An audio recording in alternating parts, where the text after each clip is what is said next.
விஜய் இருந்திருக்காப்ல அவங்க சரி அடகு வச்சு வித்துட்டாங்க. ஒரே பதில், அடகு வச்சு வித்துட்டாங்க. பணத்துக்காக எதையும் செய்ய டீ தின்ற கூட்டம். இதுக்கு மேல எனக்கு தூண்டாதீங்க. தேமுதிக எந்த கட்சிக்கு போதும் அந்த கட்சி வந்து படுதோல்வி அடையும். லாஸ்ட் டைமும் ஏடிஎம்கே தான் பண்ணாங்க. இப்போ இந்த வாட்டி டிஎம்கே வந்து டிஎம்கே அது மாதிரி தான் ஆயிடுது. ஒளிமே இல்லாம போறாங்க. கல்யாணம் பண்ணி இடிச்சது, வடிவேலை வச்சு காமெடி பண்றது, இந்த எவ்வளவு பிரச்சனை நடந்தது.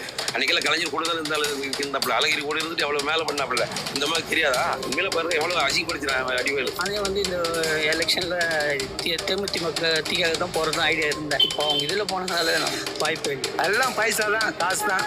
என்ன இப்போ எனக்கு 500 ரூபா அவர் கொடுத்தாக்க, அவரை விட 100 ரூபா நீங்க கொடுத்தா உங்களுக்கு நீங்க கூப்பிடுறது தான் வருவேன். அவர் கூப்பிடுறது போனா இல்லை, அது வந்து சரியான கூட்டணி இல்லை. இனிமேல வந்து எப்பயுமே சரி, விஜயகாந்த் சம்பாதனைக்கு கிட்டவும் போக முடியாது, விஜயகாந்த் ரசிகர்கிட்ட கிட்ட போக முடியாது. அடிப்பாங்க, எல்லாருமே அடிப்பாங்க. விஜயோட கூட்டம் வைங்க, ஏன் திமுக போறீங்க? குட்டி குட்டியா பணம் வந்துட்டா போகாது. சிந்தித்து வாக்களியுங்கள். இப்படிப்பட்ட மனுஷனோட கட்சியை கொண்டு போய் அடமானம் வச்சு